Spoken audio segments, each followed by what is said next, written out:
Black Princess Ruby ทับทิมเจ้าชายดำมหาพลอยนองเลือดบนมงกุฎอังกฤษที่ไม่ใช่ทับทิม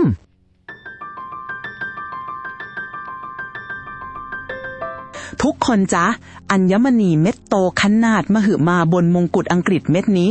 ตบตาคนทั้งโลกมานานกว่า600ปีมันคือทับทิมเจ้าชายดำอัญมณีที่แลกมาด้วยเลือดของเจ้าชายแต่ความลับที่แสบกว่านั้นคือความจริงแล้วมันไม่ใช่ทับทิมอย่างที่ทุกคนเข้าใจวันนี้ป้าอุ้มจะพาไปแกะรอยอัญมณีที่ได้ฉายาว่า The Great Imposter นักต้มตุ๋นผู้ยิ่งใหญ่ในประวัติศาสตร์เม็ดนี้กันจ้าสวัสดีจ้าทุกคนวันนี้ป้ามีเรื่องแกงระดับโลกมาเล่าให้ฟังจ้าทุกคนเห็นอัญมณีสีแดงสดขนาดมหึมาบนมงกุฎ Imperial State ของอังกฤษไหมเม็ดที่หนักถึง170กะรัตยาวตั้ง5เซนติเมตรเม็ดนี้ล่ะจ้ะเม็ดที่โลกหลงรักในชื่อ Black Princess Ruby หรือทับทิมเจ้าชายดำแต่อย่าเพิ่งปักใจเชื่อชื่อของมันนะจ๊ะเพราะประวัติของมันนองเลือดกว่าที่คิดเยอะย้อนกลับไปกลางศตวรรษที่14จ้าเรื่องเริ่มที่ประเทศสเปนในยุคที่คริสเตียนพยายามยึดดินแดนคืนจากชาวมุสลิมตอนนั้นมีเจ้าชายอาหรับรูปงามชื่ออบูซาอิดแห่งราชอาณาจักรกรานาดาเขากำลังจนมุมจากการรุกรานของกองทัพคริสเตียนจ้าเขาเลยตัดสินใจเดินทางไปหากษัตริย์ปีเตอร์แห่งกัสติลียาหรือที่ประวัติศาสตร์รู้จักกันในนามดอนเปโดรหลานๆทราบไหมจ๊ะว่าฉายาของท่านคืออะไรบางคนเรียกดอนเปโดรผู้เที่ยงธรรมแต่ส่วนใหญ่เรียกดอนเปโดรผู้โหดร้ายปีเตอร์เดอะครูเอลพอเจอหน้ากันแทนที่จะเจรจาดอนเปโดรกลับสั่งฆ่าคนรับใช้ของอบูซาอิดทิ้งต่อหน้าต่อตาและมีบันทึกว่ากษัตริย์จอมโหดท่านนี้ลงมือแทงเจ้าชายอบูซาอิดจนสิ้นพระชนม์ด้วยมือของพระองค์เองเมื่อค้นศพเจ้าชายอาบูซาอิดก็พบอัญมณีสีแดงสดประดุจเลือดเม็ดนี้ล่ะจ้าดอนเปโดรจึงชิงมันมาเป็นสมบัติของตนตั้งแต่วันนั้นแต่กษัตริย์ที่ได้ทรัพย์สินมาบนกองเลือดอย่างดอนเปโดรก็อยู่สุขได้ไม่นานหรอกจ๊ะเพราะในปีคศ1366ภัยมืดก็มาถึงตัวเมื่อเฮนรี่แห่งทรัสตามาราน้องชายนอกสมรสของดอนเปโดรเองนั่นแหละที่ลุกขึ้นมาก่อกบฏหวังจะโค่นบัลลังก์พี่ชายสงครามกลางเมืองครั้งนั้นหนักหนามากจนดอนเปโดรแทบสิ้นเนื้อประดาตัว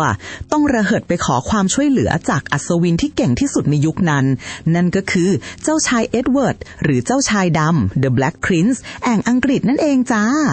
หลานลองคิดดูนะดอนเปโดรผู้สิ้นหวังไม่มีอะไรจะจ่ายค่าจ้างกองทัพอังกฤษได้เลยนอกจากอัญมณีสีแดงสดล้ำค่าที่ชิงมาจากศพของเจ้าชายอบูซาอิดเขาจึงจำใจต้องถวายมันให้กับเจ้าชายดำเพื่อแลกกับการช่วยรบจนในที่สุดกองทัพอังกฤษก็ช่วยให้ดอนเปโดรชนะกบฏและกลับคืนสู่บัลลังก์ได้สำเร็จแต่อัญมณีเม็ดนี้ก็ได้เปลี่ยนมือข้ามน้ำข้ามทะเลไปยังดินแดนอังกฤษตั้งแต่นั้นมาจ้าพอไปถึงอังกฤษอัญมณีเม็ดนี้ก็กลายเป็นเครื่องรางคู่กายกษัตริย์ทันทีจ้าในปี1415กษัตริย์เฮนรี่ที่5ทรงประดับมันไว้บนหมวกเกราะในสงครามอาจินคูวัตมีบันทึกว่าพระองค์ถูกขวานฟันเข้าที่ศีรษะอย่างจังจนเกราะแตกแต่เชื่อไหมว่าพระองค์รอดตายว่าได้ราวปาฏิหาริย์ทุกคนในยุคนั้นเลยยิ่งศรัทธาว่านี่คือมหาทับทิมที่มีความศักดิ์สิทธิ์และปกป้องผู้สวมใส่ได้จริงๆแต่โชคไม่ได้เข้าข้างทุกคนนะจ๊ะเพราะในปี1485พระเจ้าริชาร์ดที่3ก็ทรงสวมพลอยเม็ดนี้ไว้ในหมวกเหล็กในยุทธการบอสเบิร์ดแต่ครั้งนี้ท่านสิ้นพระชนม์ในสนามรบจ้าหลานมาถึงยุคของพระเจ้าเฮนรี่ที่8ปี1521บัญชีทรัพย์สินบันทึกว่ามันถูกประดับอยู่บนมงกุฎทิวดอร์จ้า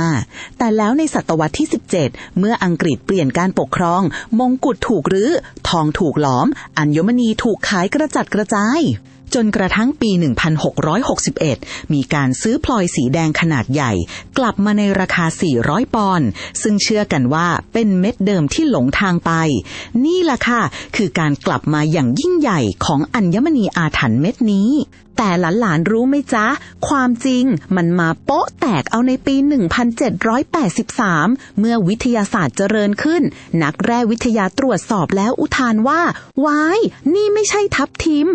ผลตรวจยืนยันว่ามันคือสปิเนลสีแดง Red Spinel จ้า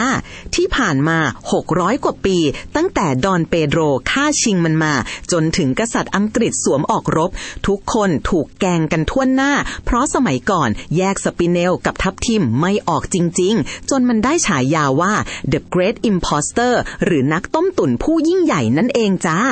หลานๆรู้ไหมจ๊ะมีจุดหนึ่งที่น่าทึ่งมากในยุคกลางอัญมณีชิ้นนี้เคยถูกเจาะรูเพื่อใช้เป็นจี้ห้อยคอมาก่อนจ้าแต่พอจะเอามาขึ้นมงกุฎให้สวยสมบูรณ์ช่างทำอัญมณีเลยต้องหาทางปิดรูนั้นถ้าหลานๆสังเกตดูที่ยอดพลอยดีๆจะเห็นจุดเล็กๆที่ต่างออกไป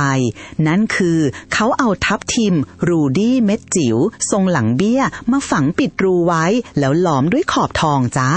สรุปคือสปิเนลเม็ดใหญ่ถูกปิดรูด้วยทับทิมเม็ดเล็กเป็นการผสมผสานที่เนียนกริบจริงๆจนมาถึงปี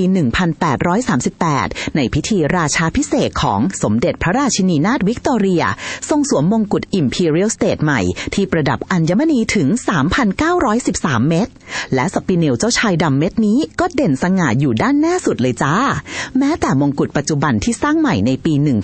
1937 ให้เบาขึ้นก็ยังต้องอัญเชิญพลอยเม็ดนี้มาประดับที่เดิมแม้ชื่อจะบอกว่าเป็นทับทิมแต่ความจริงมันคือสปิเนลที่มีหัวใจเป็นทับทิมเม็ดเล็กปิดรูไว้อยู่เห็นไหมจ๊ะคุณค่าของมันไม่ได้อยู่ที่ชื่อเรียกแต่อยู่ที่การผ่านร้อนผ่านหนาวมากับประวัติศาสตร์โลกขอขอบคุณภาพประวัติศาสตร์จากวิกิพีเดียนะจ๊ะ